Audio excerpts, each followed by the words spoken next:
tetap bisa mengikuti dengan ya. Kita masuk ke pertemuan pertama. Selamat siang teman-teman semuanya. Hari ini kita akan belajar tentang konsep sistem imun tubuh kita, sistem pertahanan tubuh kita. Kita akan belajar tentang konsep sistem imun, mekanisme pertahanan dari tubuh kita. Nah, agenda kita hari ini ada pembukaan, terus nanti kita perkenalan dulu dengan mekanisme pertahanan tubuh, serta akan ada 3 sistem imun di dalam tubuh kita. Yang pertama, barrier fisik, kemudian sistem imun innate atau bawaan, dan imun acquired atau didapat, imunitas yang diperoleh. Ini didapat, ini alami, ini diperoleh. Kita belajar dulu. Ini apa namanya, kesimpulannya, resume dari hari ini, nanti bisa dibaca sendiri. Terus gini, teman-teman, saya mau mengajak berpikir secara kritis ke kita semua. Nanti kalau ada suara yang saya belum jelas atau omongan yang belum jelas katanya, silahkan kalian langsung bisa kasih notifikasi kalau omongan saya atau suara saya nggak jelas. Yang pertama gini, cara berpikirnya adalah gini. Setiap kita menghirup udara, setiap kita makan makanan, setiap kita minum minuman, baik itu yang habis direbus terus di kulkas, kita beli di Indomaret, kita beli jajanan di pinggir jalan, kita beli makanan minuman atau apapun itu, bahkan termasuk ketika kita membersihkan kuping atau telinga, membersihkan hidung, barangkali kita juga gosok gigi, barangkali kita ambil tusuk gigi langsung membersihkan gigi, itu banyak sekali mikroorganisme yang masuk melalui makanan, minuman, benda-benda ke dalam tubuh kita. Ada begitu banyak, kita nggak pernah lihat itu. Dan apakah kita, sebentar ya, ya Bu,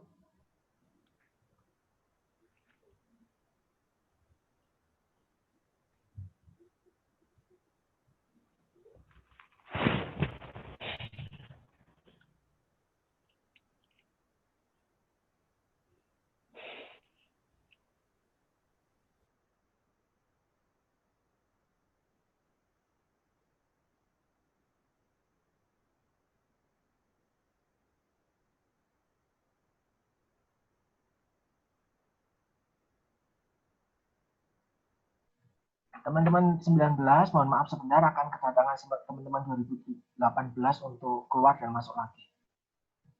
Nah, Kesia Novita harus masuk ke tab.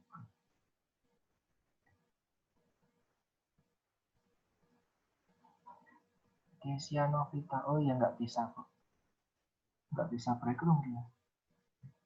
Apakah saya sudah keluar masuk lagi, dia sudah masuk ya? Atau coba keluar lagi Bu, terus dicoba lagi dari awal.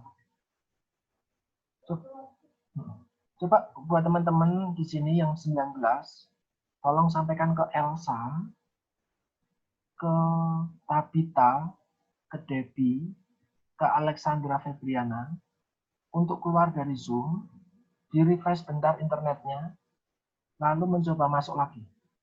Gitu ya. Tolong sampaikan ke Teresia Debbie, Tabita, Alexandra Febriana, dan Elsa. Terus untuk 17 itu 18 ada Keisha, Avila, Regina, Scholastica Okta, Reni, Scholastica Okta, Regina, Teresia Avila, Kesia Novita. Itu silakan keluar, terus matikan gadgetnya dulu, terus restart, gabung lagi. Kemungkinan karena memang jaringannya Bu. Ya, saya lanjutkan lagi. Oke. Tadi banyak sekali makanan, minuman, setiap hari kita makan, setiap hari kita minum dari gelas yang menurut kita bersih, tetapi kita nggak tahu, nggak terlihat kalau ternyata itu di situ kotor. Kalau sebentar ada di bathroom masuk lagi. Oke. Dan kita nggak sadar bahwa apa yang masuk ke dalam tubuh kita itu ternyata ada mikrobanya. Kalau kalian lihat ukuran besarannya coronavirus, itu ukurannya super duper kecil, yang bahkan kalau kalian pakai kain double 2, bahkan double 3 kain baju kalian itu masih bisa tembus ke situ. Cuman kita nggak pernah menyadari kalau ternyata udara yang kita hirup, makanan yang kita makan, minuman yang kita minum, bahkan termasuk ketika kita mungkin tidak sengaja meminum air hujan, kita tidak sengaja minum air di laut ketika kita misalnya mandi air laut atau di sungai misal, atau bahkan mungkin minum air mentah, itu kita nggak sakit, padahal ada mikroorganismenya. Cuman kita memang nggak lihat. Nah, kenapa bisa kita nggak sakit? Karena ada sistem imun yang sebenarnya saya sambil memasukkan teman-teman 19 2018 itu karena ada sistem imun yang menjaga agar tubuh kita tetap sehat meskipun di setiap detik itu kita kedatangan virus-virus atau bakteri apapun, lewat makanan, lewat minuman, lewat luka di tubuh kita yang membuka, misalnya itu kita tetap sakit. Nah, tubuh kita punya sistem pertahanan untuk membunuh, menangani bakteri patogen. Patogen itu artinya bakteri atau virus atau jamur bahkan atau mikroba yang lain yang menyebabkan penyakit, itu namanya patogen. Nah, kita bisa menyerang mereka. Nah, tetapi ketika kita sakit, itu artinya apa? Berarti di saat itulah sistem tubuh imun kita sedang bermasalah. Maka dari itu, ketika kita COVID sekarang ini, cara agar kita tidak sakit, karena kita setiap hari buka masker, kita setiap hari nyentuh-nyentuh meja dan yang lain, agar tidak sakit, yang pertama, kita harus memperkuat sistem imun. Dan yang kedua, menghindari paparan. Kadang menghindari paparan dengan cara kita pakai sarung tangan, kita cuci tangan, kita pakai masker, kita pakai hand sanitizer, itu untuk menghindari paparan. Tapi untuk dari dalam tubuh kita, kita makan yang sehat, kita bahagia, kita olahraga, nah itu sistem imun. Nah itu pembukaan kita. Keluar masuk terus nih. Masa kok nggak pernah gabung? Apakah yang, mohon maaf saya salah lagi, apakah yang kalian sudah bisa bergabung ini semuanya pakai laptop? Adakah yang pakai handphone? Saya pakai laptop, Pak. Saya pakai HP, Pak. Yang pakai HP bisa. Saya HP, Pak. Laptop, Pak. Oke. HP, Pak. Oke, artinya bukan masalah laptop atau handphone, tapi memang karena jaringan di tempat kalian masing-masing. Nggak apa-apa, silakan nanti sampaikan ke teman-teman yang belum bisa bergabung, rekaman akan saya kirimkan ke YouTube, jadi bisa diikuti di YouTube. Oke, terus berikutnya, ini mekanisme pertahanan tubuh kita itu ada banyak nih di sini. Prinsip utama atau mekanisme pertahanan tubuh yang utama didasarkan dari kemampuan tubuh untuk mengenali dan mengidentifikasi molekul atau sel yang menjadi bagian dirinya sendiri. Jadi, tubuh itu bisa membedakan ini bagian dari dirinya sendiri, ini adalah patogen. Nangkep ya sampai sini. Prinsip utama pertahanan tubuh adalah tubuh punya kemampuan untuk mengenali dirinya sendiri, sel-sel dirinya sendiri, dan mengenali sel-sel yang bukan merupakan bagian dari tubuh ini. Nah, itu bisa jadi bakteri, bisa jadi itu patogen, bisa jadi apapun. Oke. Nah, tubuh kita di dalam sistem imun di tubuh kita itu ada 3 hal yang menjadi bagian sistem pertahanan tubuh kita. Bagian pertama namanya physical barrier atau permukaan tubuh kita secara fisik sebagai perlindungan paling luar. Contohnya apa? Nanti saya di slide berikutnya ada. Berikutnya ada sistem imun yang alami. Jadi sejak lahir seluruh umat manusia di seluruh dunia itu punya sistem imun yang sama, sistem innate-nya. Terus imun adaptif atau imun didapat, di mana tubuh kita masing-masing punya keterampilan sendiri, pengetahuan sendiri tentang tadi cara mengenali virus dan diri kita, serta kalau kita imunisasi itu ini adaptif. Artinya gini, misal kita teman-teman si A itu kemarin sudah imunisasi atau vaksinasi COVID, maka dia bisa terhindar dari COVID. Tapi untuk orang-orang yang belum pernah terpapar COVID sebelumnya dan tidak pernah imunisasi COVID nanti, maka dia belum punya sistem adaptif imun untuk COVID. Karena ini sistem adaptif adalah sistem imun yang didapat. Kita memang sengaja dapat itu. Tapi kalau ini itu alami. Kita bisa bertahan dari jamur, kita bisa bertahan dari virus A, virus B. Ini karena ini. Kita akan pelajari nanti. Nah, sistem imun tubuh kita, selain barrier fisik, tadi ada dua. Yang pertama innate, yang kedua adalah adaptif. Innate itu adalah non-spesifik. Artinya, apapun bakteri yang masuk, apapun jenis mikroba yang masuk, apapun jenis jamur, kapang, virus yang masuk, cara tubuh melawan mereka itu tidak spesifik, alias sama. Caranya sama untuk semua jenis mikroba. Nah, kalau yang adaptif itu tidak. Kalau yang adaptif, kemampuan tubuh kita untuk melawan virus, jamur, bakteri, kapang, mikroba, semuanya itu ada pengenalannya. Kalau virus A, cara membunuhnya seperti ini. Virus B, cara membunuhnya seperti ini. Virus C, membunuhnya seperti ini. Imunisasi ada di cara ini. Maka ada imunisasi polio, vaksinasi atau imunisasi nanti ada COVID, imunisasi BCG, imunisasi tetanus, imunisasi hepatitis. Kalian mungkin sudah sempat suntik hepatitis kemarin, itu semuanya di sini. Kalian dikenalkan, tubuh kalian dimohon untuk mengenali virus-virus tertentu sehingga nanti bisa kalau virus itu datang lagi, kalian tahu caranya membunuh mereka. Nah, ini dia tadi. Sistem innate atau sistem yang alami itu adalah pertahanan pertama, kemampuan pertahanan yang pertama dalam tubuh manusia untuk menjaga masuknya patogen dan respon berikutnya. Nah, nanti seperti itu, masuknya patogen dan respon-respon berikutnya. Nanti kalau bakteri masuk, langkah-langkah tubuh kita ngapain sih? Nah, itu namanya nanti sistem innate.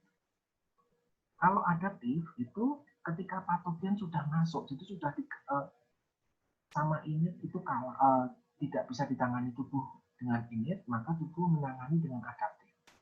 Jika patogen ternyata bisa masuk, maka tubuh bisa melawan infeksi dan penyakit dengan mekanisme kedua. Mekanisme kedua yaitu adaptif ini. Kita kenalan dulu aja. Nanti ini akan dibahas masing-masing sama di pertemuan berikutnya. Ini dua pertemuan, ini dua pertemuan. Jadi hari ini kita belajar pelan-pelan dulu aja. Karena belajar ini satu semester sendiri bisa. Nah, kegagalan tubuh kita dalam melawan patogen, baik dengan sistem innate ataupun sistem acquired atau ini adaptive immunity sama aja namanya. Kalau bakteri masuk ke tubuh kita sama innate-nya nggak bisa menangani, sama adaptif nggak bisa menangani, maka muncul kondisi yang disebut dengan sakit. Kita sakit apa ya? Campak, kita sakit pilek, kita sakit batuk pilek, flu, kita sakit, mungkin ada hepatitis dari kalian, mungkin ada yang tipes, Kenapa bisa berulang? Itu tadi tubuh kalian gagal dalam melawan mikroba-mikroba tadi. Nah, yang jadi permasalahan adalah tidak hanya sakit, bisa mati. Tubuh bisa mati. Orang-orang bisa meninggal karena kegagalan dalam menangani kondisi sakit tadi. Sakitnya gara-gara patogennya masuk, tetapi tubuh kita nggak bisa melawan. Mirip seperti COVID sekarang ini. Ada orang-orang yang kena COVID sehat aja, bahkan bisa aktivitas fisik dengan baik, tidak ngerasain sakit, cuman pilek-pilek aja, nggak bisa ngerasain rasa manis dan yang lain. Karena sistem imunnya masih bagus, masih bisa melawan. Tapi banyak orang-orang, anak kecil, lansia, yang sedang punya penyakit-penyakit tertentu, itu nggak bisa melawan karena sistem imun mereka sedang lemah. Sehingga muncullah penyakit COVID-19 dan banyak sekali kematian yang disebabkan COVID. Terus ini, bagaimana sih cara kita? Bagaimana cara tubuh kita untuk melawan bakteri-bakteri yang masuk? Setiap hari kita nggak mungkin hidup di lingkungan yang steril. Kalian mungkin cuci tangan pakai sabun air mengalir dan pakai hand sanitizer lagi. Tapi setelah itu kan kalian pegang sendok. Kalian nggak tahu di sendok kalian itu bersih. Kalian minum pakai gelas. Gelasnya memang bersih, tetapi ditaruh di dapur belum tahu itu bersih apa tidak. Setelah 3 jam, 4 jam jadi kering. Kalian mungkin minum dari botol, tapi belum tahu botolnya bersih. Kalian duduk di depan laptop, pegang mouse, belum tentu mouse-nya bersih. Nah, bagaimana agar masuknya virus, bakteri, jamur itu bisa ditangani oleh tubuh? Cara pertama, ini silakan dicatat. Cara pertama adalah dengan aktivasi sel fagosit.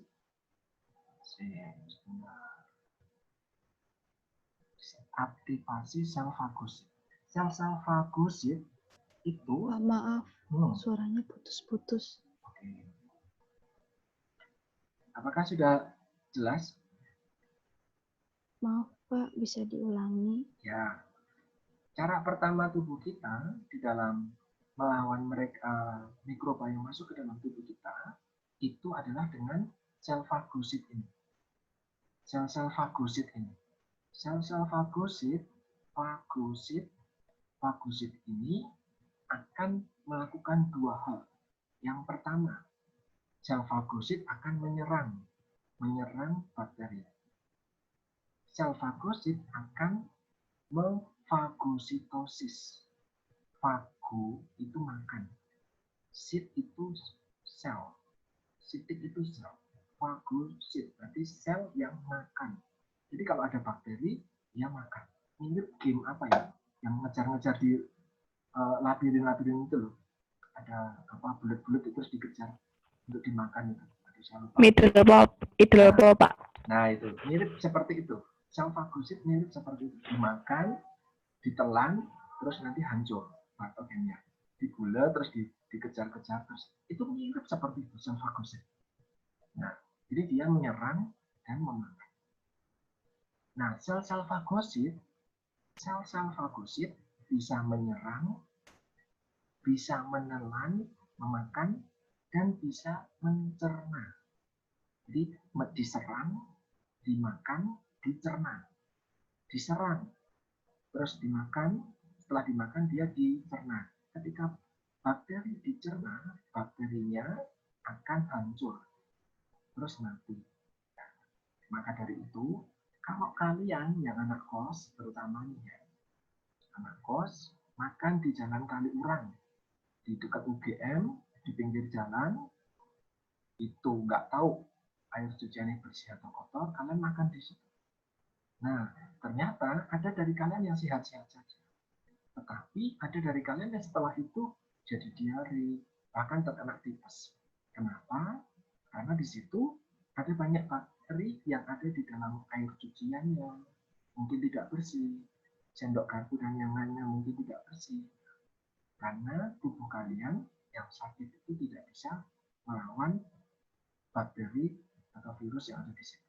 Misalnya mulai dari bakteri E. coli, Salmonella, dan yang lainnya. yang menyebabkan diare. Tapi ada orang yang sehat-sehat saja makan di situ ya karena memang sistem imun tubuhnya sedang bagus. Jadi dia bisa melawan. Nah, nih sel-sel fagosit itu bisa menyerang menyerang bakteri-bakteri tadi, terus membunuh mereka. Nanti ada extracellular killing. Nah, ada yang juga membutuhkan bantuan dari antibodi. Apa itu antibodi? Mungkin beberapa kalian sudah pernah dengar ada antibodi. Nanti kita akan bicara soal ini. Kita belajarnya pelan-pelan. Kalau ada apa-apa, saya tanya langsung. Sistem imun tubuh kita, saya ulangi lagi, ada dua kelompok utama. Yang pertama sistem tubuh alami, sistem alami, imunitas alami, dan yang kedua imunitas didapat. Ini alami atau innate, ini didapat atau adaptif. Nah, asalnya kalau yang alami ya seluruh manusia punya. Kalau yang didapat hanya orang-orang tertentu saja. Misalnya yang ikut imunisasi, pernah sakit. Oh, saya pernah kena campak, Pak. Oh, orang kena campak nggak mungkin kena campak 2 kali lagi dalam 50 tahun. Nanti setelah 60 tahun, bisa kena campak lagi. Kok bisa? Iya. Tubuh itu punya kemampuan untuk menyimpan memori. Oh, saya pernah kena campak. Maka virus campak akan dikenali oleh tubuh. Virus campak akan dikenali oleh tubuh, maka ketika suatu saat temannya kena campak, orang yang pernah kena campak sebelumnya tidak akan tertular campak. Padahal campak adalah penyakit yang sangat menular. Tuh, karena tubuh punya kemampuan untuk mengenali virus tersebut, karena dulu pernah kena. Nah, itu perbedaan innate sama adaptif. Innate itu tidak ada spesifikasinya. Artinya, mau itu virus campak, mau itu virus COVID, mau itu bakteri salmonella, caranya membunuh fagositosis, ditelan. Apakah semuanya bisa ditelan? Belum tentu. Yang bisa difagositosis hanya yang ukuran bakterinya kecil. Kalau ukuran bakterinya besar, nggak bisa difagositosis. Nah, terus gimana? Nah, nanti ada lanjut lagi, pakai ini. Jadi tubuh punya berbagai macam filter, berbagai macam pintu agar setiap mikroba yang masuk ke dalam tubuh kita itu tidak menyebabkan kita sakit. Nanti banyak sekali sel-sel. Jadi saya bilang, mekanismenya fagositosis. Sel-selnya, kelompok selnya namanya sel fagosit. Sel fagosit contohnya neutrofil, monosit, mungkin di mata kuliah fisiologi lanjut harusnya sudah diajari sama Pak Ria. Karena beliau pakai PowerPoint saya waktu itu. Di sini ada ini. Ada neutrofil, ada monosit, ada makrofag, ada sel dendrit, ada sel mas, ada NK sel, natural killer cell. 1, 2, 3, 4, 5 ini adalah kelompok sel fagosit. Sel-sel yang bisa melakukan mekanisme fagositosis. Itu dicatat ya. Sel-sel fagositosis ini yang bisa memakan bakteri-bakteri tadi. Bakteri, virus, jamur, tapi dalam ukuran yang kecil. Menjadi benteng pertahanan pertama tubuh. Kalau ukurannya besar, nggak bisa difagositosis, maka tubuh punya yang kedua, yaitu imun didapat, imun adaptif. Nah, nanti yang bekerja kalau di sini adalah sel-sel fagosit, contohnya ini, kalau di imun didapat, yang bekerja adalah dua kelompok utama, yaitu limfosit B sama limfosit T. Limfosit, kalau ini fagosit, ini limfosit, ini fagosit. Keduanya ada, ini semuanya adalah bagian dari sel darah putih atau leukosit. Nah, keduanya ada di sel darah putih. Nah, kalau di imunitas alami atau innate, sistemnya adalah fagositosis, maka kalau di sistem imun didapat, cara bekerjanya ada dua hal ini. Imunitas termediasi sel atau yang kedua imunitas humoral. Yang imunitas termediasi sel itu punyanya limfosit B.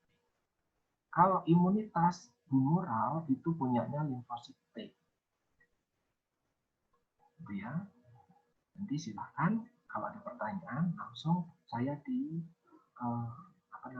di stop aja enggak apa-apa. Tuh. Nah, kita ulangi lagi. Pertama, virus datang, dilawan sama sel-sel fagosit. Sebagai benteng pertama. Ternyata sama sel fagositnya nggak mampu melawan. Maka dia menghubungi sel-sel limfosit di sistem imun didapat untuk penyerangan selanjutnya. Nah, komunikasi biar paham bahwa fagosit sudah menyerah untuk dilanjutkan sama limfosit, sel-sel fagosit mengeluarkan zat yang disebut sitokin. Nah, ini di kondisi COVID ini dibahas banyak banget ini sitokin. Disebutnya badai sitokin atau sitokin storm. Apa? Jadi gini, COVID orang misalnya si A. Si A bersin di depan si B. Si A ternyata kena COVID. Si B nggak kena COVID sebelumnya. Akhirnya si B tertular COVID. Nah, di tubuh si B, maka banyak sekali virus COVID tersebar di mulut, di hidung, di saluran pernafasan, semuanya tersebar di situ. Maka sel-sel fagosit menyerang semua virus itu tadi. Menyerang di sana, menyerang di sini, menyerang di sana. Karena setiap kali sel fagosit menyerang satu virus, dia mengeluarkan sitokin, menyerang sitokin, keluarin sitokin, minta bantuan limfosit, kan gitu. Virusnya terlalu banyak. Sel fagosit menyerang virus urutan kedua, urutan ketiga, urutan keempat, urutan ke semuanya, diserang satu persatu, kewalahan. Maka fagosit mengeluarkan sitokin dengan jumlah banyak banget. Harusnya ketika sitokin sudah mulai ada di dalam tubuh, limfosit akan bekerja. Oh, ada sitokin. Artinya tubuh butuh bantuan saya. Limfosit seperti itu. Maka dia mengenali sitokin, limfosit mulai bekerja membantu menyerang bakteri dan virus tadi. Harusnya sembuh. Setelah itu sembuh. Misalnya ketika kita pilek. Awal hari pertama kita baik-baik saja. Terus muncul pilek. Mulai pilek-pilek sedang. Di situ sitokin sudah muncul. Tanda-tanda sitokin muncul biasanya tubuh kita ngerasa nggak enak, greges, demam, tapi masih oke. Masih bisa aktivitas fisik, tapi merasa badanku kok kayaknya nggak enak ya. Itu tanda kalau ada sitokin. Nah, terus mulai pegel-pegel, nggak nyaman, nafsu makan turun, itu semua ulah dari sitokin. Itu tanda kalau kita tuh sedang kena virus atau kena bakteri. Bakteri apa dan virus apa, nggak tahu. Nah, itu belum muncul penyakitnya, tapi mulai ngerges nggak. Nah, di saat itulah limfosit muncul. Limfosit muncul melawan bakteri atau virus tadi. Dalam 2 hari, dalam 3 hari, normalnya. Kalau orang pilek-pilek biasa, sembuh. Batuk-batuk biasa, sembuh. Tapi kalau COVID, beda. COVID beda. Kenapa COVID beda? Karena seluruh umat manusia saat ini belum pernah punya memori terkena COVID. COVID itu penyakit baru, jadi belum pernah ada yang punya adaptif imun untuk COVID ini. Oke? Seluruh manusia, ketika ada virus COVID, mereka menyerangnya dengan sistem innate yang spesifikasinya rendah, yang cuma ngandelin fagositosis. Tapi ketika sekarang di Wuhan sudah mulai aktivitas fisik dan yang lain, mereka pernah kena COVID dan sembuh. Maka mereka punya memori. Tubuh kita belum nih, orang-orang di Indonesia belum semuanya punya ini. Nah, nanti yang terjadi, kenapa orang bisa meninggal setelah terkena COVID, ya ini tadi sitokinnya luar biasa banyak, muncul yang disebut badai sitokin. Badai sitokin inilah yang merusak organ-organ tubuh, sehingga orang-orang tidak bisa bernafas, paru-parunya tidak bisa berkembang. Sitokin ini nanti menghasilkan air, paru-parunya penuh air, tidak bisa bernafas, akhirnya orang gagal dalam nafas, gagal jantung, meninggal. Itulah yang terjadi. Sitokinnya yang harusnya cuma buat ngabari ini, tetapi dikeluarkan luar biasa banyak oleh bagus. Itu. Nah, sebelum bakteri, virus, jamur, kapang itu masuk ke dalam tubuh, sebelum mereka dikenali oleh sel-sel fagosit, mereka kan lewat, mereka akan dihalangi oleh physical barrier tubuh kita. Kita semua, saya, kamu, semua orang di dunia itu punya physical barrier yang relatif sama. Contohnya apa? Satu, kulit. Kulit itu melindungi bakteri, virus tubuh, bakteri, virus, jamur untuk tidak masuk ke dalam tubuh kita. Itu lewat kulit. Seluruh tubuh kita hampir semuanya tertutup oleh kulit, kecuali mata, kecuali organ kelamin, ada yang bagian lubang-lubang, mulut, hidung, telinga. Untuk lubang-lubang di dalam tubuh kita yang tidak terlindungi oleh kulit, mereka punya pelindung berikut. Misalnya, ini, membran mukosa. Di dalam lubang hidung kita, respiratori, di dalam usus kita, di dalam saluran di ginjal kita, itu ada yang disebut dengan silia atau rambut-rambut dan sekretnya atau getahnya. Maka dari hidung kita ada bulu-bulu hidung. Nanti semakin ke dalam lagi ada apa namanya umbel, nah, ada apa namanya glandula salivanya, dan yang itu adalah mukosa, membran-membran mukosa yang melindungi agar kalau virus, jamur, bakteri, dan yang lain masuk ke dalam sistem pernafasan atau sistem pencernaan atau sistem urogenital itu dari ginjal sampai ureter, tempat kita kencing, itu tidak langsung bersentuhan dengan bagian tubuh kita. Jadi nempel di dalam mukosa, nempel di lendir. Terus nanti kita bersin, kita pilek, kita batuk, lendirnya keluar, bakterinya ikut keluar. Atau lewat bulu-bulu hidung tadi, membantu menyaring udara kita. Nah, itu tuh perlindungan dari tubuh kita, itu masuk ke dalam physical barrier. Misalnya, Mei, baru kapan kamu? Nah, tadi bakteri ternyata kulitnya buka atau kulitnya tertutup, tetapi bakteri masuk ke sistem pernafasan, nempel lagi sama mukosa, masih bisa lolos, maka masuk ke dalam paru-paru. Nah, masuk ke dalam paru-paru, nanti di dalam paru-paru ada lagi cara untuk penanganan. Jadi tubuh kita punya banyak banget physical barrier untuk melindungi berbagai macam agen-agen infeksius atau patogen-patogen agar tidak bisa membuat kita sakit.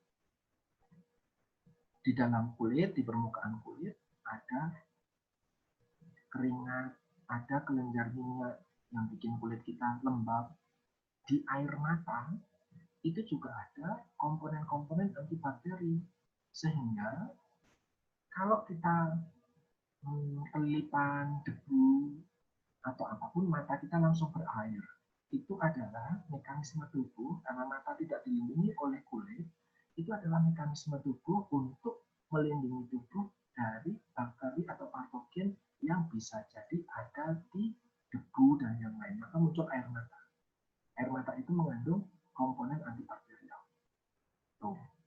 Terus kita tadi misalnya makan makanan kotor di pinggir jalan, karena nggak lewat kulit ya, lewatnya di sini sama membran mukosa, lolos-lolos aja ternyata. Nanti masuk ke lambung, bakteri itu akan mati. Kenapa? Di dalam lambung itu kondisinya ada asam lambung yang asamnya sangat kuat, sehingga semua bakteri bisa lolos.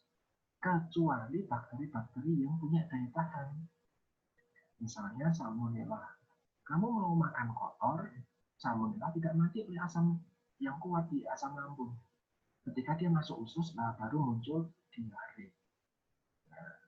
Tadi air mata. Di air mata itu mengandung antibakterial. Misalnya enzim. Enzimnya namanya lisosin. Lisosin itu ada di air mata. Di air mata itu, kalau air matanya air mata karena kelilipan, itu misalnya itu mengandung enzim. Berbeda dengan air mata yang karena misalnya ketawa banyak, misalnya atau kondisi-kondisi lain, jadi berbeda. Enzimnya tidak ada.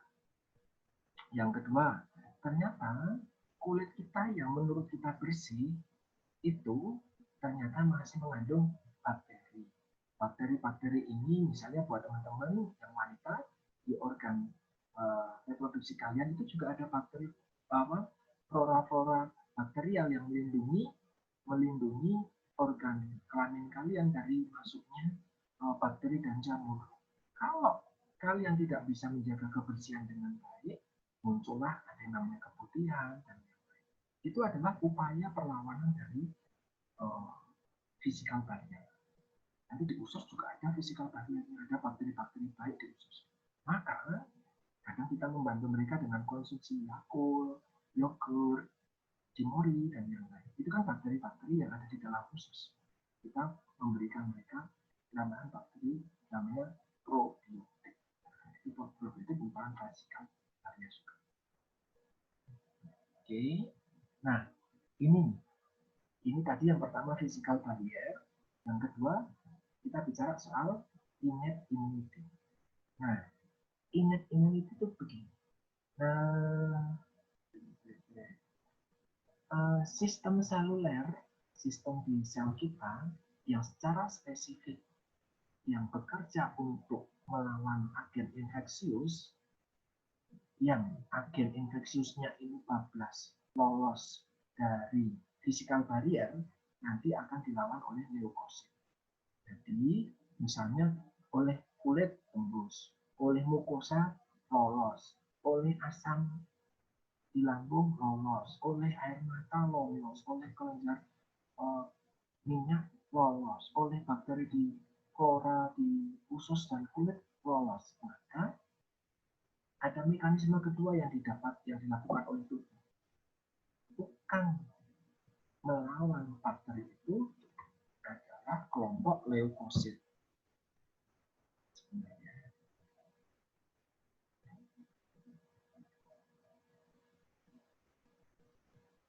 Nah, leukosit atau sel darah putih. Kalau sel darah merah, eritrosit. Sel darah putih ini itu akan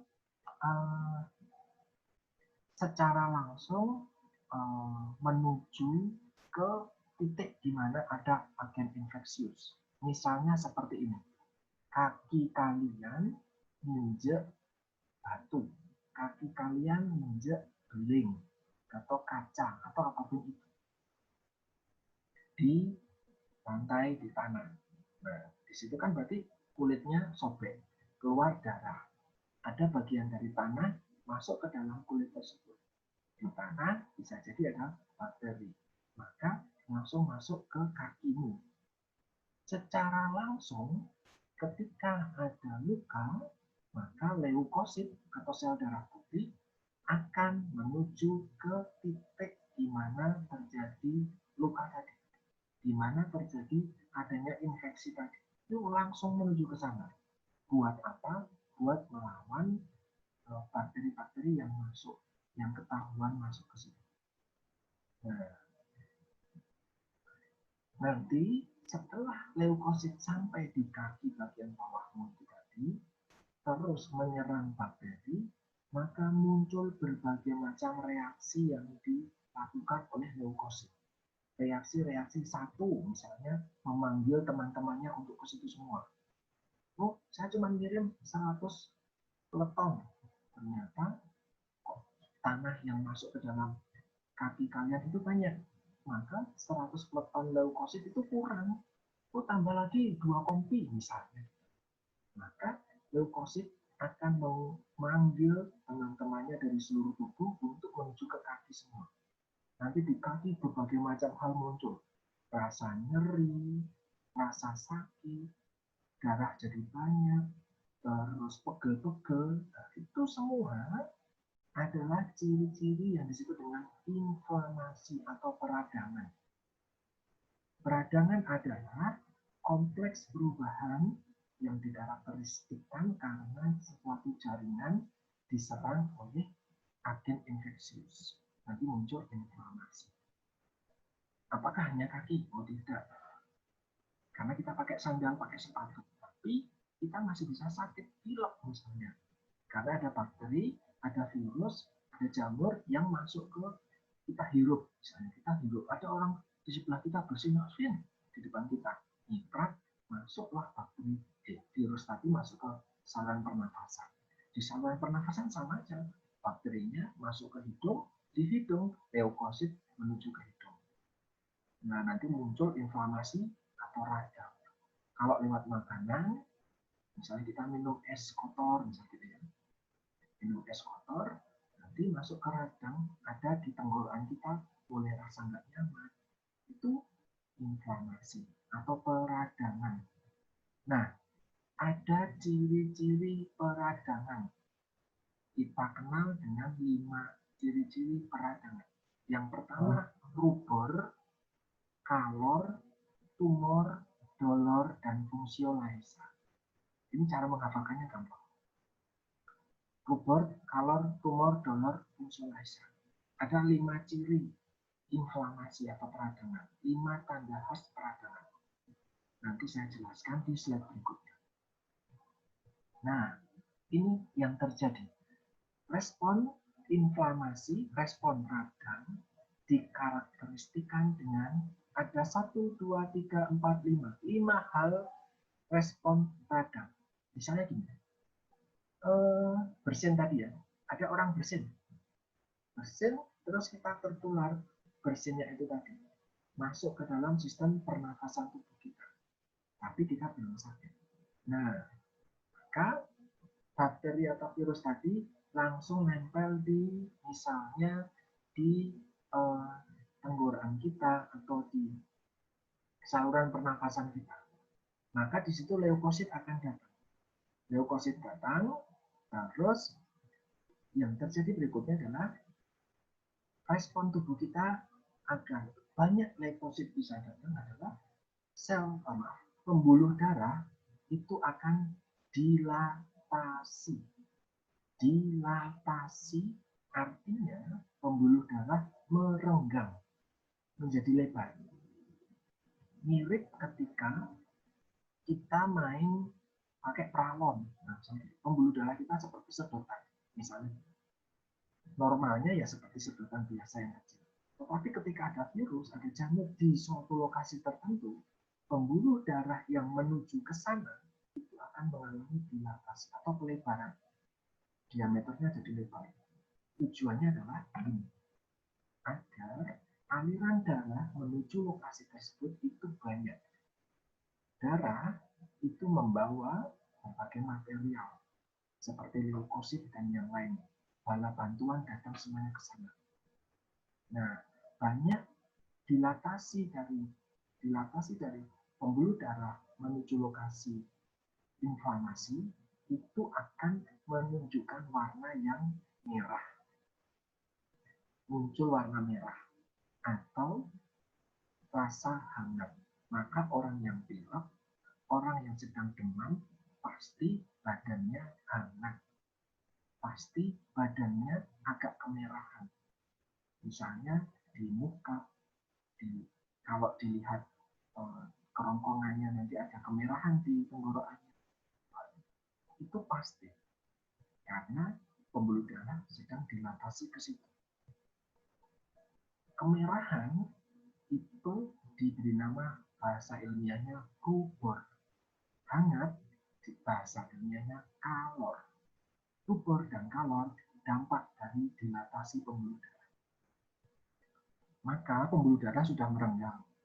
Berikutnya, agar leukosit bisa menuju ke posisi terjadinya inflamasi, maka permeabilitas kapiler darah, pembuluh darah, kapiler itu meningkat. Yang tadinya pembuluh darahnya rapat, sekarang karena membesar, diameternya membesar, permeabilitasnya merenggang. Jadi renggang. Ketika renggang, banyak komponen darah yang bisa langsung memasuki setiap jaringan. Nah, komponen darah karena perenggangan atau permeabilitas yang meningkat dari kapiler itu menghasilkan swelling atau membengkak atau tumor membengkak. Ini bukan tumor penyakit ya. Ini hanya istilah medis saja, hanya istilah ilmiah saja. Tumor atau di dalam konteks ini membengkak, swelling, dan rasa nyeri atau dolor. Jadi ketika tenggorokan kita sedang terkena penyakit radang tenggorokan, kita pilek itu, maka lokasi di mana ada infeksi, terjadi inflamasi, itu kita merasa nggak nyaman. Oh, tenggorokanku jadi sakit buat menelan. Oh, buat pernafasan jadi suaranya juga nggak enak, jadi sengau. Oh, buat nafas jadi sakit. Oh, ketika dipegang hangat, ketika dilihat merah, ketika diperiksa lebih lanjut, ternyata ada yang bagian yang membengkak. Termasuk ketika kita misalnya ketika kita tadi tertusuk paku, beling, batu, itu pasti ada rasa tidak nyaman malam harinya, ada rasa hangat, ada kemerahan, bahkan ada tumor membengkak wilayah situ. Nah, itu karena darah berbondong-bondong menuju wilayah situ untuk membunuh virus bakteri yang masuk. Berikutnya, respon yang ketiga adalah clotting of fluid. Jadi, jumlah dari sel-sel darah yang dikirim ke lokasi tersebut itu luar biasa tinggi. Nanti akan adanya pembuluh darah, komponen-komponen seperti protein itu keluar dari pembuluh darah itu tadi. Clotting of fluid menuju ke jaringan sela-sela jaringan yang terkena kerusakan tadi, misalnya luka atau apapun. Nah, ciri keempat adalah migrasi, perpindahan besar-besaran dari leukosit. Leukosit diproduksi di tulang. Leukosit diproduksi di tulang, tetapi kan tulangnya tulang belakang. Tulangnya tulang pipih. Sedangkan yang luka tadi misalnya kaki yang terkena batu atau saluran pernafasan yang terkena debu yang masuk atau virus masuk. Maka dari tulang tadi semuanya akan dikirimkan besar-besaran, migrasi besar-besaran ke lokasi pembuluh darah, lokasi jaringan yang sedang terkena infeksi tadi. Nah, maka di sini ada migrasi besar-besaran dari leukosit. Leukosit utama, kan tadi leukosit itu contohnya adalah sel-sel fagosit. Sel-sel fagosit ada 5. Nah, tapi yang pertama kali dikirim adalah neutrofil dan makrofag. Mereka akan melakukan yang disebut dengan fagositosis pertama kali. Kirim besar-besaran. Nah, berikutnya karena besar-besaran darah yang menuju ke lokasi, banyak leukosit yang menuju ke situ, banyak protein-protein yang ikut juga ke situ, maka tubuh itu jadi membengkak yang menyebabkan rasa sakit, kemudian bagian organ itu tidak bisa berfungsi dengan normal. Misal, kalau bernafas normal bisa ketika sehat, tetapi ketika sedang pilek agak sedikit susah. Ketika kaki sedang tertusuk duri atau batu dan lain-lain, terus apa namanya bengkak dan lain-lain, kaki jadi kehilangan fungsi secara umum. Nah, kehilangan fungsi karena jaringan atau organ terkena inflamasi atau radang itu disebut fungsi laisa. Jadi ada 5 tanda radang: tumor, kalor, tumor, dolor, dan fungsi laisa.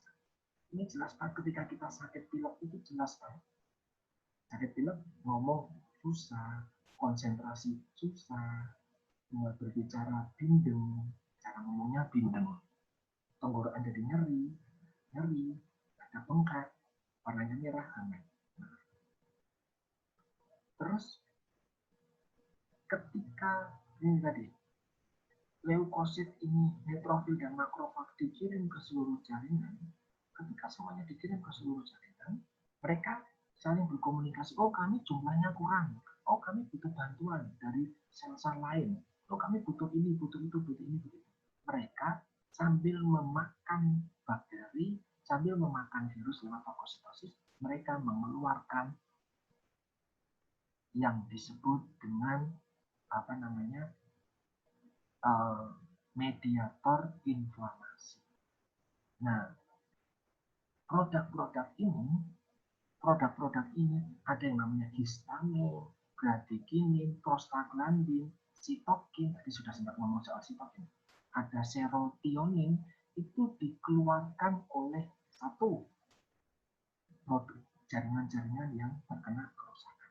Jadi jaringan-jaringan tadi, misalnya kena kaki, kena batu, maka jaringan di kaki itu menghasilkan prostaglandin.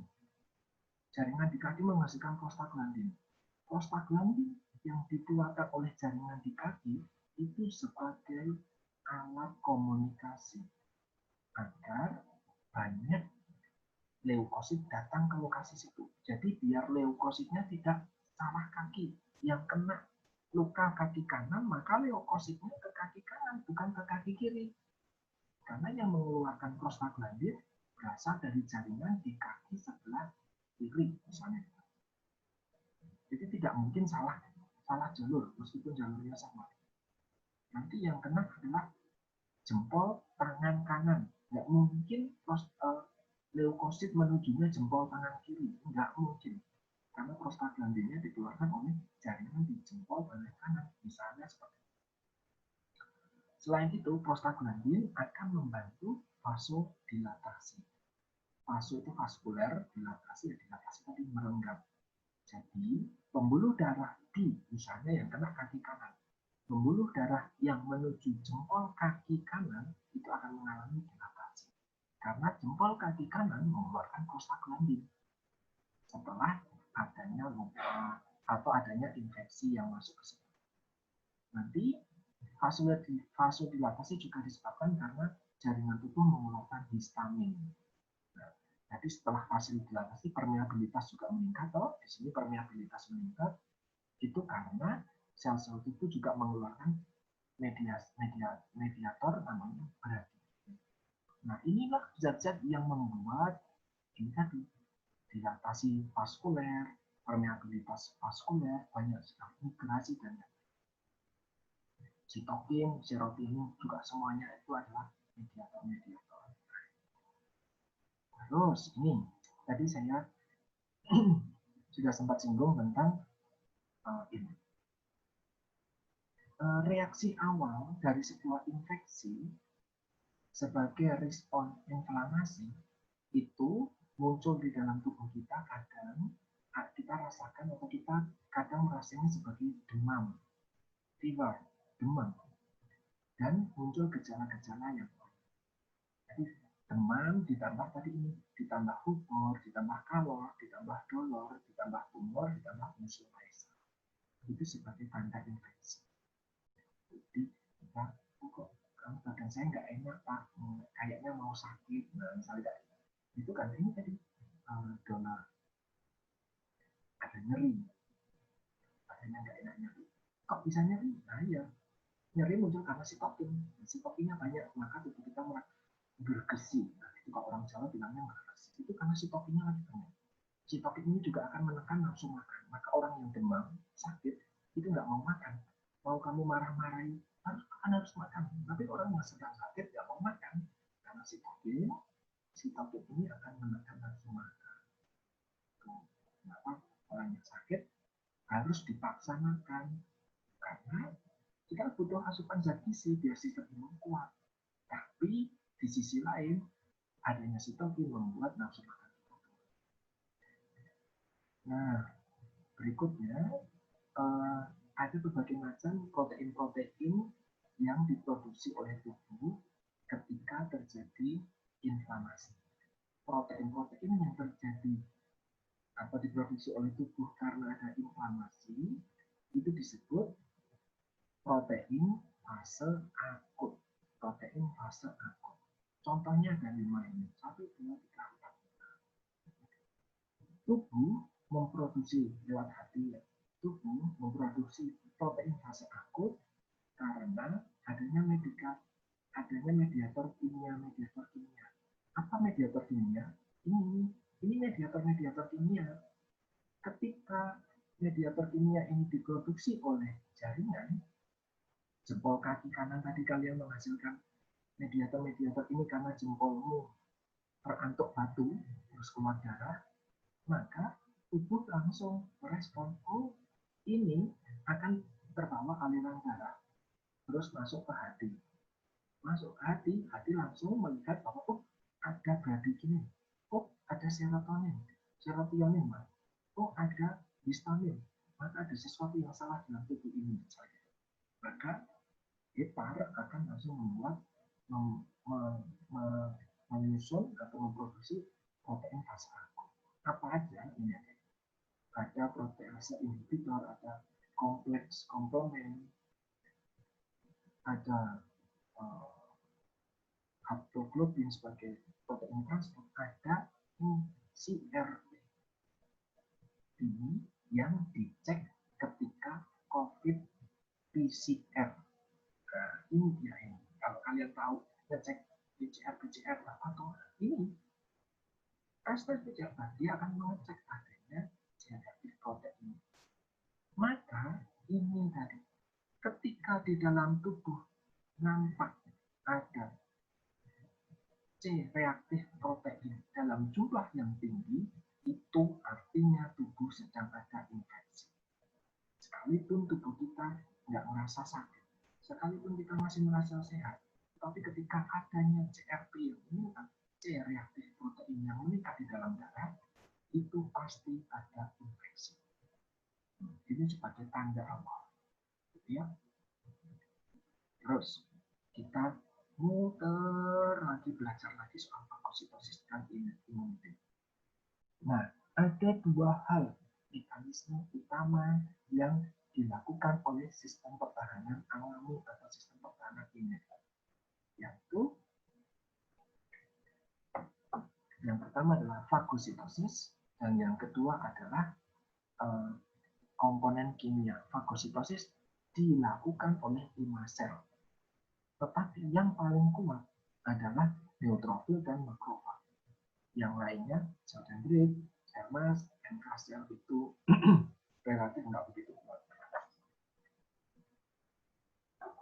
Nah, komponen kimia itu akan ada beberapa sistem humoral. Nanti kita akan belajar soal itu. Jadi kita tadi mengulang lagi, sistem innate atau sistem alami, sistem imunitas alami, sistem imunitas innate itu ada 2 aksi utamanya, fagositosis sama komponen kimia. Nah, di sini ada 3 syarat di mana tubuh, ada 3 kondisi di mana tubuh ada kondisi di mana neutrofil dan makrofag sebagai sel fagosit itu hanya akan memakan patogen, tidak akan memakan tubuh kita sendiri. Ada caranya. Mereka tidak saling kenal, tapi ada caranya agar mereka tidak menyerang tubuh kita. Caranya yang pertama adalah biasanya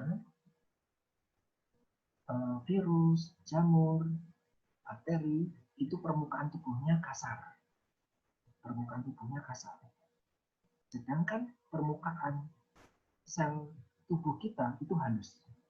Jadinya ketika dimakan itu semacam licin, itu nggak bisa dimakan.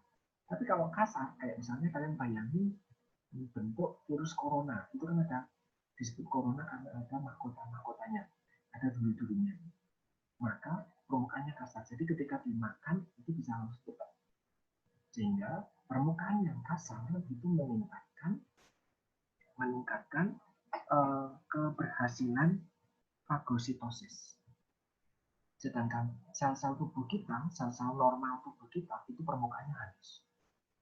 Sudah bulat, halus. Jadi licin. Jadi nggak bisa ditelan oleh fagosit. Nah, yang kedua, sel-sel tubuh kita yang normal, itu diselubungi atau punya mantel atau punya selimut, coat ya, selimut yang disebut dengan protective protein. Itu dilindungi oleh protein. Tubuh kita, sel-sel tubuh kita itu dilindungi oleh protein. Ketika dilindungi oleh protein, maka ada sel fagosit datang makan, mau makan, ada proteinnya, maka nggak bisa dimakan. Nah, kalau bakteri dan virus tidak, jadi bisa dimakan. Nah, yang ketiga, sel-sel fagosit, khususnya neutrofil dan makrofag, itu punya pengenalan, sel-sel fagosit itu punya pengenalan khusus terhadap patogen dan bahan-bahan asing. Jadi mereka mengenali betul, oh ini adalah bahan asing. Oh ini adalah virus, oh ini adalah jamur, oh ini adalah bakteri. Oh sedangkan ini adalah tubuh kita sendiri, maka saya nyerangnya ini. Itu memang punya kemampuan untuk mengenali. Itu 3 hal yang menyebabkan kenapa fagosit, aneka jenis sel-sel fagosit tidak memfagositosis tubuh kita sendiri. Mereka hanya akan memfagositosis benda-benda asing. Nah, ini seperti yang tadi saya bilang. Ini adalah langkah-langkah fagosit. 1, 2, 3, 4, 5, sampai 8. Ini adalah langkah-langkah fagosit. Fagositosis ini langkah-langkahnya. Saya akan jelaskan, silahkan kalian catat dengan baik. Jadi sebenarnya sudah ada tertulis di sini, tapi akan saya jelaskan. Yang bulat ini adalah bakteri, misalnya. Ini adalah makrofag, salah satu jenis fagosit. Pertama ada bakteri, ini adalah makrofag. Maka makrofag akan mendekati bakteri. Akhirnya nempel. Kok bisa mendekati bakteri? Nah, ada yang disebut dengan kemotaksis. Gerakan menuju patogen. Jadi dia bergerak betul. Nggak punya mata tapi tahu di mana ada bakteri yang dia gunakan. Nah, berikutnya nempel di bakteri tersebut. Nempel di bakteri tersebut itu kemudian akan muncul proses fagositosis. Dia akan mulai di sini diserang, mulai ditelan, ini mulai ditelan. Nah, fagosit akan mulai menelan, kemudian benar-benar tertelan. Ketika tertelan ini, kalian bisa perhatikan sel-sel fagosit akan menghasilkan enzim. Enzim ini, nama enzimnya adalah lisosom. Lisosom. Enzimnya namanya lisosom. Nah, kita mau gabung lagi. Nah, enzimnya namanya lisosom akan diproduksi. Oh, ada bakteri yang masuk dan berhasil kita telan. Maka fagositosis menghasilkan lisosom. Terus lisosom akan menempel pada permukaan bakteri tadi yang sudah tertelan. Nah, Kenapa suaranya putus-putus? Oke. Yang ke putus-putusnya dari fase nomor berapa? Nomor 4 saja, Pak. Oke, nomor 4 saja. Saya ulangi. Bakterinya akan mulai ditelan oleh sel-sel fagosit. Ketika sudah tertelan, bakteri makrofag tadi, ini misalnya namanya makrofag, Makrofag akan memproduksi enzim yang disebut lisosom. Lisosom. Lisosom yang diproduksi akan menempel ke permukaan bakteri tadi yang sudah tertelan. Akan menempel ke bakteri yang sudah tertelan. Nempelnya lisosom dengan bakteri yang sudah tertelan ini namanya fagolisosom. Fagolisosom. Jadi dia akan memfagositosis. Fagolisosom. Nah, lisosomnya akan masuk ke dalam bakteri dan lisosom ini itu punya komponen yang disebut dengan protease. Ada enzim protease. Protease adalah enzim yang bisa memecah protein. Bakteri itu tersusun atas protein. Nah, maka protein di dalam tubuh bakteri jadi hancur. Bakterinya jadi rusak, jadi hancur. Jadi dia sel-sel fagosit akan menyerang, akan memakan, akan mencerna. Tadi kan sudah di slide sebelumnya, tidak memakan, mencerna, menyerang, memakan, mencerna. Maka dengan bantuan lisosom terbentuk fagolisosom. Fagolisosom ini akan menghancurkan bakteri tersebut karena bakteri itu terdiri atas protein dan lisosom itu punya enzim namanya enzim protease. Ya, lisosom itu enzim protease pecah. Kalau sudah pecah, maka makrofag akan memuntahkan, dibuang lagi keluar sel. Maka ini pecahan-pecahan bakteri ini sudah tidak berbahaya. Makrofag ini berjalan lagi, nyari bakteri lagi. Jadi gitu. Dia makan, menelan, buang, makan, menelan, hancurkan, buang, makan, menelan, hancurkan. Nah, fagosit itu kan ada 5. Makrofag, neutrofil, eosinofil, dan yang lain-lain itu punya kemampuan memakan dan menelan dan membuang. Itu harusnya sudah dipelajari di fisiologi lanjut kemarin. Silahkan buka lagi. Berapa kali makrofag bisa melakukan proses ini? Karena setelah sekian kali tersebut, dia akan mati hancur. Kemampuannya sudah habis. Neutrofil akan berapa kali? Itu silahkan kalian buka lagi pertemuan oleh Pak Aryan kemarin. Harusnya sudah disampaikan. Oke. Itu tadi adalah sistem imun. Semua jenis bakteri, semua jenis virus, caranya sama. Adalah dengan fagositosis ini. Utamanya ini. Semua jenisnya caranya sama. Ternyata bakterinya besar. Virusnya ukurannya besar. Nggak bisa difagositosis. Maka diserang oleh sistem pertahanan tubuh yang kedua, yaitu sistem adaptif atau sistem imunitas didapat. Nah, jadi karena didapat, maka kita bisa merancang seseorang, tubuh kita agar kebal terhadap sesuatu. Misalnya dengan imunisasi. Maka kalau anak kita, tetangga kita, adik kita tidak diimunisasi, adik kita, anak kita hanya mempunyai kemampuan untuk fagosit saja. Ketika ada penyakit, ya jelas langsung kena sakit. Karena nggak punya sistem imun didapat. Sistem imun didapat itu bekerja utama adalah limfosit. Jangan kebalik. Sistem imun didapat, komponen utamanya adalah limfosit. Sistem adaptif, komponen utama adalah fagosit. Limfosit ada 2 jenis, limfosit B dan limfosit T. Kita akan pelajari satu persatu.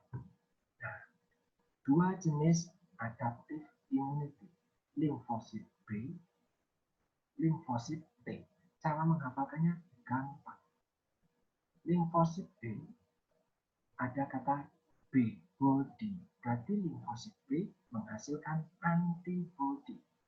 Limfosit T menghasilkan sistem imun termediasi sel. Panjangnya, tapi itu namanya. Limfosit B menghasilkan antibody, limfosit T tapi bukan menghasilkan antibody. Itu aja saya mengatakannya seperti itu. Kita jelaskan lagi di slide berikutnya. Bagaimana cara membedakan limfosit B dan limfosit T? Limfosit B diproduksi di bone marrow atau di tulang belakang. Nah, limfosit B diproduksi di bone marrow, kalau limfosit T juga di bone marrow, tetapi limfosit T harus dimatangkan. Jadi tidak langsung diproduksi siap kerja. Limfosit T diproduksi dalam bentuk mentah, kemudian akan dibawa ke kelenjar timus. Kelenjar timus itu ada di leher kalian, di belakang bagian leher kalian. Nanti disitulah dimatangkan limfosit T.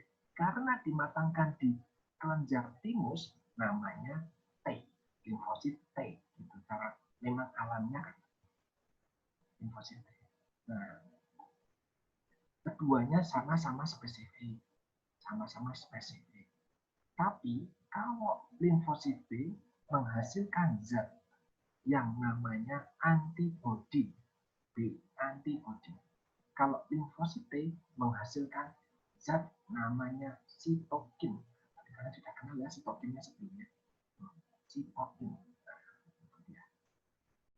Limfosit B menghasilkan antibodi tujuannya untuk membantu fagositosis. Limfosit T nanti ada 3 jenis pekerjaan yang dia lakukan. Kita pelajari nanti. Ada 3 jenis. Ada T helper, T yang membantu. Ada T sitotoksik, T yang punya kemampuan menyerang dan membunuh. Ada sel T regulator. Di sini nggak tertulis. Yang mengatur itu semua. Itu nanti kita pelajari pelan-pelan. Ini nanti sama Mas Trio satu pertemuan, sama Mas Trio satu pertemuan lagi. Jadi kita cuma kenalan dulu. Nah, ini yang terjadi ketika tubuh kita terpapar penyakit. Misalnya, ini level antibodi. Antibodi itu yang tadi diproduksi oleh limfosit B. Nah, seminggu pertama aman. Tiba-tiba ketika ada infeksi, maka minggu kedua langsung antibodinya naik. Antibodinya naik karena di sini ada paparan bakteri-bakteri atau virus atau bakteri patogen. Terus berikutnya berjalan sudah selesai. Nah, ketika suatu hari bakteri tersebut datang lagi masuk ke dalam tubuh kita, tanpa menunggu lama, langsung muncul tinggi banget responnya. Kenapa kok bisa langsung kayak gini? Ini masih proses belajar. Di sini, limfosit B itu ada memori. Limfosit T juga ada memori. Anda ketika pertama kali memang sakit. Orang yang kena COVID pertama kali memang sakit. Tetapi ketika dia bisa sembuh, maka sesuai teori, harusnya dia tidak sakit lagi. Jadi ketika terpapar temannya ada yang kena COVID, maka dia tidak akan terpapar COVID lagi, tidak akan sakit COVID lagi, karena dia sudah punya penanganan sendiri untuk COVID. Nah, kalau kalian baca berita, lupa tapi di Jepang ada yang kena gelombang kedua, lupa di Jepang ada serangan kedua, lupa di Jepang ada yang sudah sembuh tapi sakit lagi. Itu sebenarnya dia kemarin belum sembuh, dia masih sakit. Hanya karena COVID adalah penyakit yang baru, belum banyak studi, penelitian, atau pengetahuan tentang itu, maka kita belum bisa menilai seseorang itu sudah sembuh atau belum sih sebenarnya dari COVID itu. Maka ketika ada paparan lagi, dia langsung bisa pulih. Seperti campak. Pertama kali kena campak, dia langsung sakit. Tapi ketika di posisi ini, mereka langsung bisa mengenal kalau campak seperti ini. Akhirnya tubuh bisa mengenali dan membunuh virus campak. Ketika suatu saat balita tersebut gabung dengan anak-anak TK, kena campak, ada anak TK yang kena campak, dia anak virus campak bisa masuk tubuh anak kecil ini, tapi tidak bisa menyebabkan penyakit. Karena dulu dia pernah kena campak dan tubuh sudah mengenali virus tersebut. Ini ringkasan hari ini. Ringkasan hari ini sistem imun tubuh kita itu ada 2 hal. yang alami, dan yang adaptif. Yang alami itu terdiri dari physical barrier. Banyak banget. Kulit, lendir, silia, bulu-bulu di hidung, di saluran pencernaan, di urogenital, terus tadi ada air mata yang mengandung lisosin, ada kelenjar minyak di kulit, ada bakteri-bakteri baik probiotik di dalam usus. Itu semuanya eksternal barrier. Semua orang di Indonesia, di seluruh dunia, apapun sukunya, itu punya.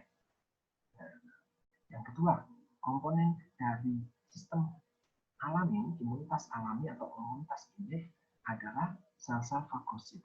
Sel-sel fagosit itu contohnya neutrofil, contohnya makrofag atau monosit, contohnya sel dendrit, contohnya eosinofil. Apa bedanya monosit sama makrofag? Silahkan buka PowerPoint yang saya buat untuk kalian di visual belajar. Di situ terjelas bentuk apa itu perbedaan dari semuanya ini. Lebih efektif mana sih monosit sama makrofag? Lebih banyak mana sih monosit sama makrofag? Apa bedanya sama eosinofil? Cek lagi. Kalian harus cek lagi. Nah, komponen yang ketiga adalah sistem komponen. Komponen yang keempat tadi produksi protein. Ada CRP, ada tadi kompleks, respon dan yang lain tadi sudah di depan sudah ada. Nah, 4 hal ini adalah bagian dari sistem innate tubuh kita. Kok ternyata tidak bisa melawan virus, bakteri, atau patogen, maka sistem adaptif turun tangan. Sistem adaptif terdiri dari 2 hal besar. Yang pertama, sistem humoral atau limfosit B. Yang kedua, termediasi sel atau limfosit B. Limfosit B menghasilkan antibodi. Antibodi akan membantu tubuh membentuk imunoglobulin. Nah, imunoglobulin ada 5. Ada M, A, G, A, D. M, E, G, A, D. M, E, G, A, D. Imunoglobulin ada 5. Imunoglobulin M, imunoglobulin A, imunoglobulin G, imunoglobulin D, imunoglobulin E. Jadi ada 5 jenis imunoglobulin. Mereka imunoglobulin yang diproduksi oleh limfosit B itu punya tujuan sendiri-sendiri. Baca lagi fisiologi lanjut. Sudah saya tulis di sini. Atau nanti juga akan dilanjutkan lagi sama Mas Rio untuk diskusi soal imunoglobulin. Kalau sel T menghasilkan 3 jenis sel. Ada T-nya sendiri-sendiri. Sel T sitotoksik. Sito itu sel, toksik itu racun.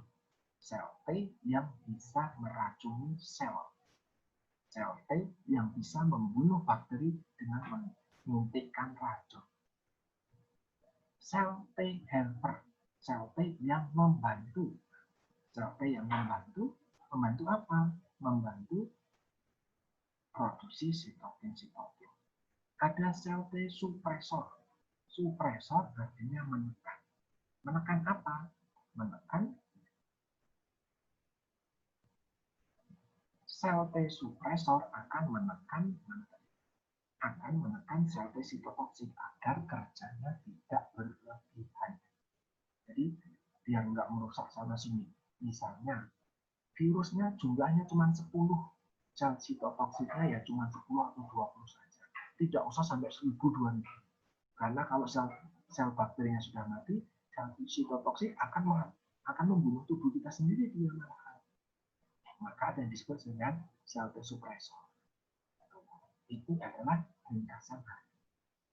Nah, saya punya post-test, tetapi ini cuma belum saya jadikan penilaian.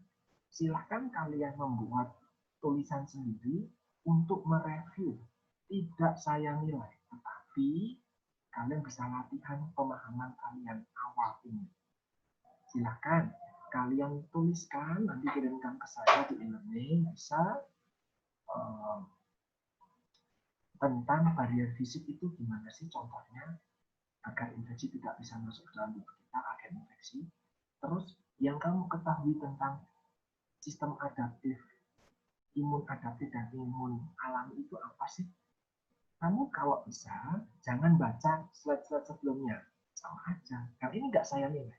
Ini tidak saya nilai, tetapi silakan kalian mereview diri kalian sendiri. Nanti berikan ke saya sehingga saya bisa melihat penjelasan saya yang pelan-pelan seperti ini sudah cukup membantu atau belum. Seperti itu, sudah pukul 2 kurang, kita diskusinya lanjut ke grup chat saja. Jadi biar teman-teman yang tidak bisa gabung hari ini, atau yang tidak bisa gabung, itu bisa mengikuti dengan baik. Sekian dari saya, pertanyaan dan semuanya kita diskusi di grup chat. Selamat siang, terima kasih. Makasih, Pak. Terima kasih, Pak. Terima kasih, Pak. Pak.